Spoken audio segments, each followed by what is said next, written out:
Hello and welcome to the It's Your Effin' Journey podcast. My name is Melissa Hemming, and if a life coach and a therapist had a baby, you would get me. I am so excited for you to be here today. I can't believe it, but you're going to be hearing this the Monday before I leave for Tokyo. I leave on Wednesday, the 25th. I can't believe it's here. I can't believe I have come this far. If you are a member of my exclusive content, you know that this journey to the Tokyo Marathon was not just a will of my legs and my mind to continue with training. It's also been a crazy emotional time for me. And so when I get on that plane on Wednesday morning, I have fought like fucking hell to be there. And, lining up at the start line of that marathon, I think is going to be so emotional for me. It always is. But I think when I think about a training cycle, a 16-week or 18-week training cycle, and all the things that I have accomplished and gone through to get there, it's why I love running, right? Like I fucking ran 5 miles today. I didn't want to run at all. My body is just tired. My body's tired. I can't wait for a little break from running. But the minute I got on the treadmill and started moving, I was like, I needed this for my mind so much. And it's just a really good reminder and lesson for me that training for a marathon is the greatest thing I've ever done, because it just repeatedly reminds me of what I'm capable of, and also that you can be determined and also be going through some shit. You can be dealing with whatever life is throwing at you. Like I always think about that fruit smash game, that fruit ninja. The fruit is going to come, and my running and my determination to my health and to that race and to me preventing injury, right? Like that's what we think about when we think about training, right? You're not just getting to that start line, you're giving yourself and your body the ability to do the best that you can in that race and also prevent injury. And life is always going to life, right? I was talking about this with a client the other day, because so many clients get into that, like, oh my God, my life is going right now, or everything seems to be going well. When's the next thing that life is going to throw at me? And I'm like the Debbie Downer therapist. I'm like, life is always going to life. So it's stupid to sit here and think about when is the shoe going to drop. You got to know that shoes are going to drop. Shit's going to happen. Storms are going to storm. And you can still make it through, because you have what it takes to get through those things. And the times that you have, the times that you've persevered, those are what you need to fall back on to remind yourself that you're gonna be okay. And I don't know, I'm just really proud and I'm excited, and I've got a lot of feelings. So send me love, because this is a big fucking deal for me.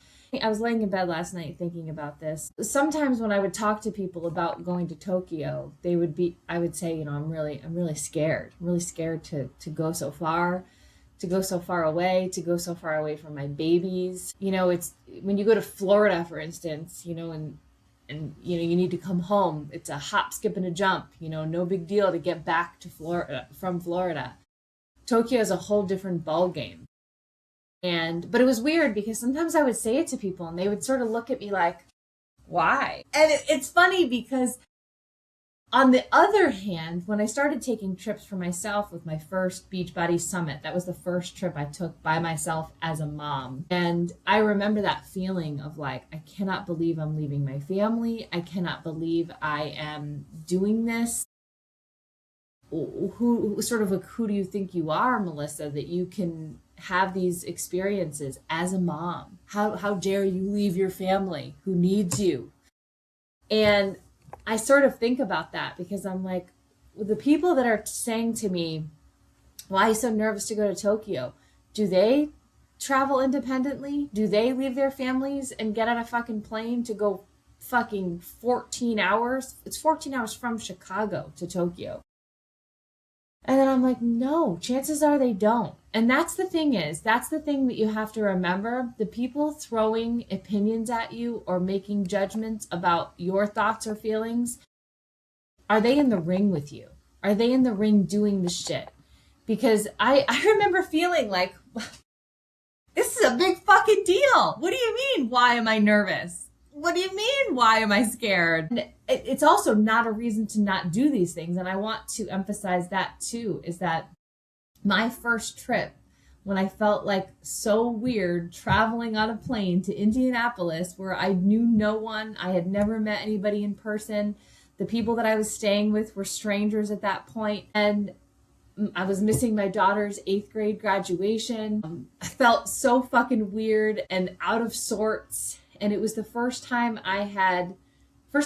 maybe ever, that I had really done something for myself with no benefit to my children. It was just a benefit to me. Of course, it influenced my children because I was choosing myself. And I think every time as a mom that we do that, we are influencing our children in a positive way. But it felt fucking weird. And that was the first step that I took to do that. And ever since then, I've done it consistently. As wild and as crazy as it feels sometimes to travel to conferences or travel to races or fucking fly to London alone and travel to Paris. You know, I think you have to do these things that feel weird. There's never going to feel like a right time to do it, right?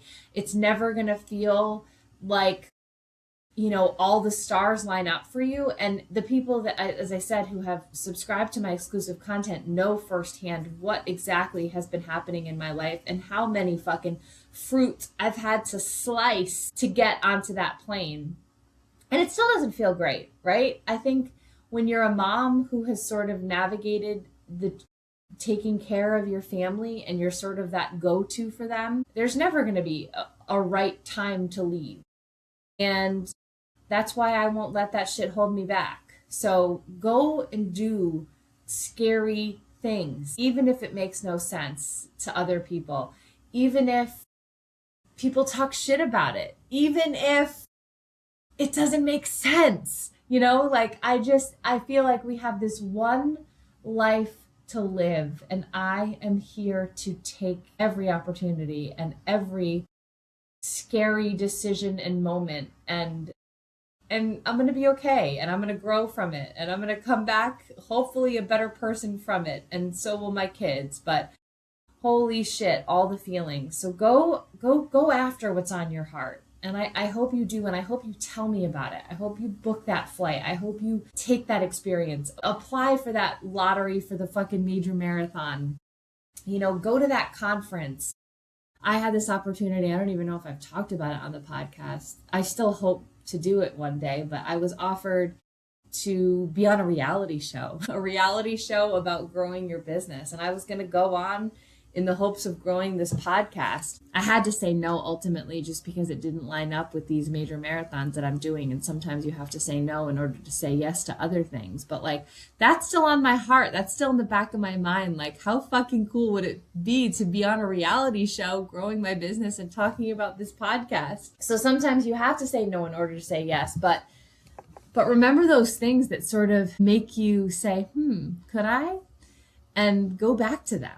And don't let, I think the most important thing is I'm dealing with a lot of like this mom shit right now of like, I don't want to say mom shit. It's like, it's a responsibility, and it's one that I take very fucking seriously.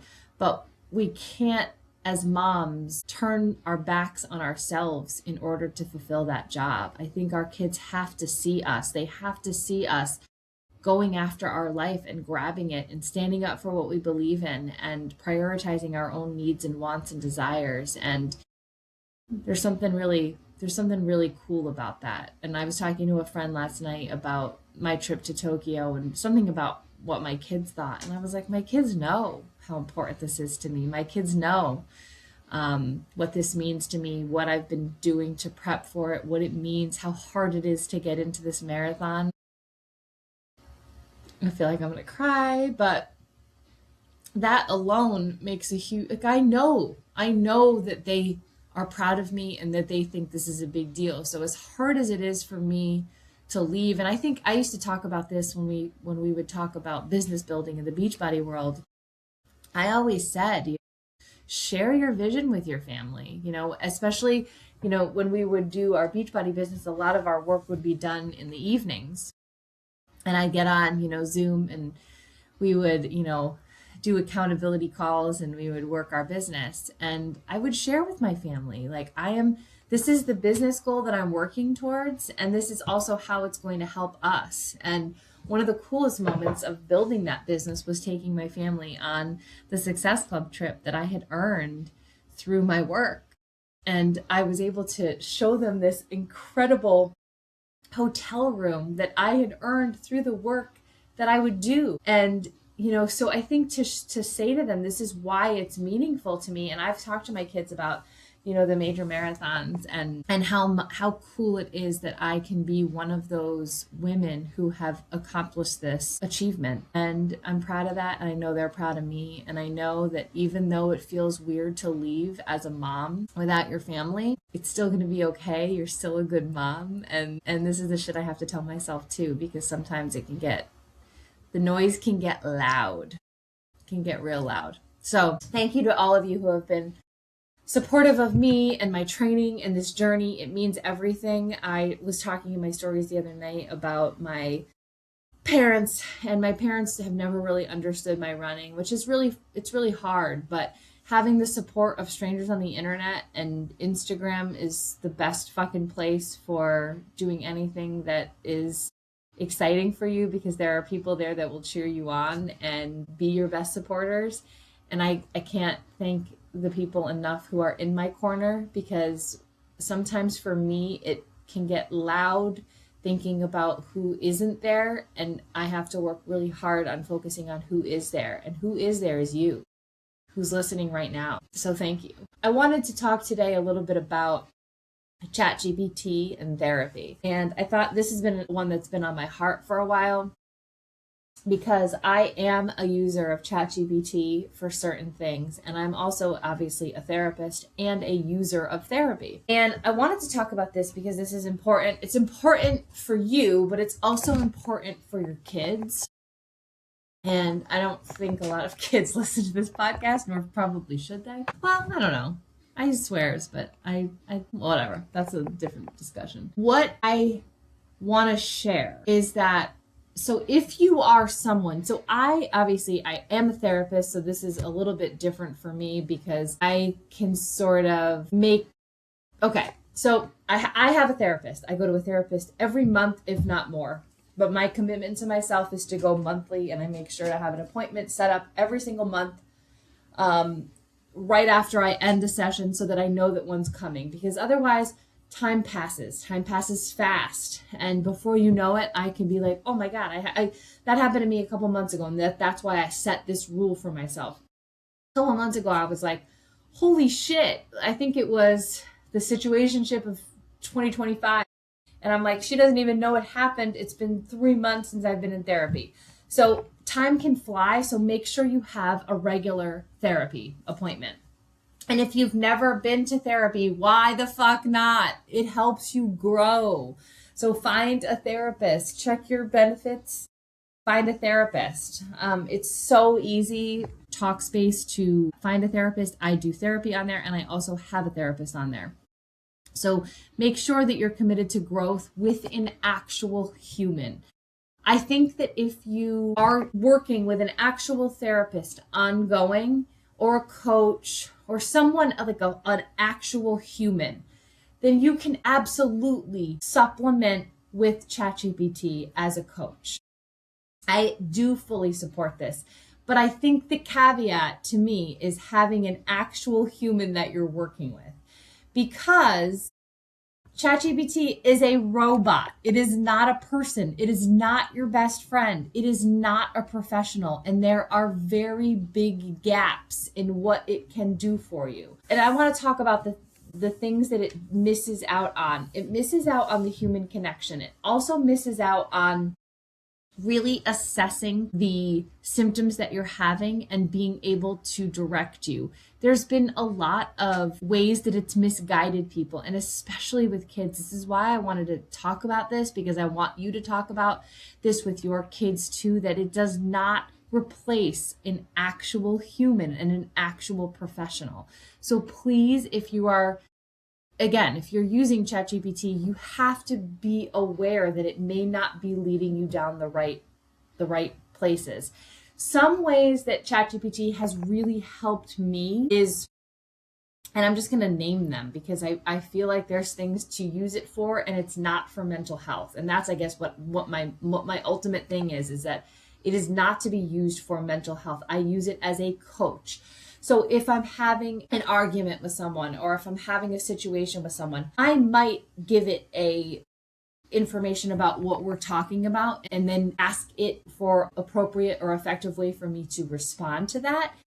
Again, because I'm a professional, I don't know if it's like better for me to be able to interpret it, but it does help in some ways about communication.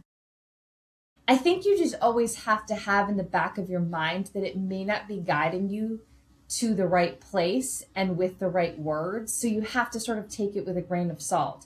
There was an interaction that I had yesterday that I did ask it for its advice, and I didn't like the advice that it gave, so I didn't use it.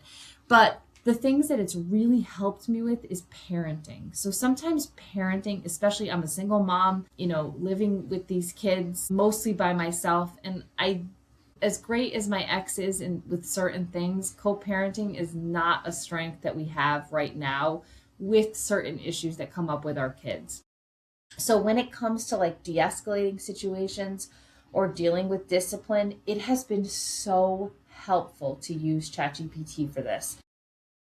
Again, I use it with a grain of salt, so I know, like, I obviously will be able to assess a situation the best using my head and the information that I'm given. But it's sort of like, I guess what I like to compare the use of ChatGPT to is sort of just like watching the news right now. We have to really be diligent that we're not just believing what we're seeing and hearing. There's AI. Right? AI videos and pictures are all over the place, and sometimes to the point where we don't know what's real and what isn't. So we have to be really aware of the fake information that we could be getting, and not just from the news and the media and all of that, but also from our ChatGPT. So we have to be critically thinking all the time. And I know that can be exhausting, but that's why I want to emphasize that there are things that it's helped me with, and the parenting stuff I really have valued, because it's helped me to sort of prioritize what to discuss when the things come up, what to sort of curb, how to do it in an appropriate way, and it's really been helpful for me. So parenting help, ChatGPT coaching, I give it a thumbs up. Betty escaped, I don't know, 2 weeks ago maybe. I was so flustered. It went on for hours. It's exhausting when Betty escapes. I'm sorry, I should describe. Betty is my youngest dog. She is almost 3. She's a black lab. She's perfect. She's a perfect angel to me, except when she escapes the house, and it's a nightmare. So I don't know what it was, but 5 hours into Betty escaping the other night, I was like, let me fucking go to ChatGPT. And I did, and ChatGPT gave me great advice, and I ended up being able to get Betty back inside. So there are things that you can use it for, but I also like to be really, what's the right word? Aware. Obviously, like I said, you have to have that critical thinking of like, does this make sense? Does this make sense for me? Is it? And sometimes it's not, right? Like sometimes it does not, as I said, give me the best advice. And then I have to say, okay, it didn't know this situation, or it didn't know me in this situation. Or maybe it's not giving me the best advice because this is not the best question for it. Also, we have to be aware that it's fucking sucking up water, right? Like environmentally, ChatGPT is sucking up our environment and the resources that we have in it. So we have to be aware of that too. So I'm not just going to go to ChatGPT and say, hey, I feel like dyeing my hair. What are the benefits of dyeing my hair? And what color should I do? And this, and I would never do that. Never, ever, ever. Just like I will never type into ChatGPT, please make a picture that you know about what you know about me so that I can post it on fucking Facebook. Because if I see one more of those fucking photos, that's the shit that is sucking our water away. So if you're going to use it for something that benefits your life, i.e. parenting help and having a coach that way, or getting your fucking dog back inside, or hey, how can I phrase this text to someone in an appropriate way so that I get a desired result? Those are good ways to use ChatGPT. Making stupid photos is not, so don't do that. And just having those critical thinking skills. But number one, please do not use it for mental health. It doesn't know how to assess for suicidal ideation. I've heard of stories where it encourages you to follow through with things like that. So it is not good. So and I talk to my kids about this all the time. I'm like, please do not, there's a reason that we use actual humans as therapists, because they are trained and they are not robots. And robots cannot assess certain things that you do not want them assessing. I don't even think I have to say that. You would not go to a robot to talk about your feelings and have the best result. I guess that's getting the desired result. You want to work with a professional.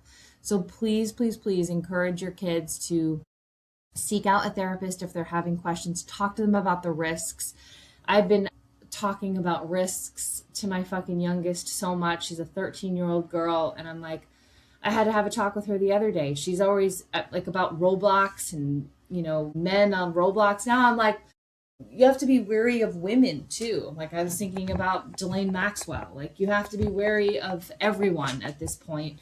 So, talk to them about this. There are certain things that ChatGPT is for, and mental health is not one of them. So I guess that summarizes my lesson.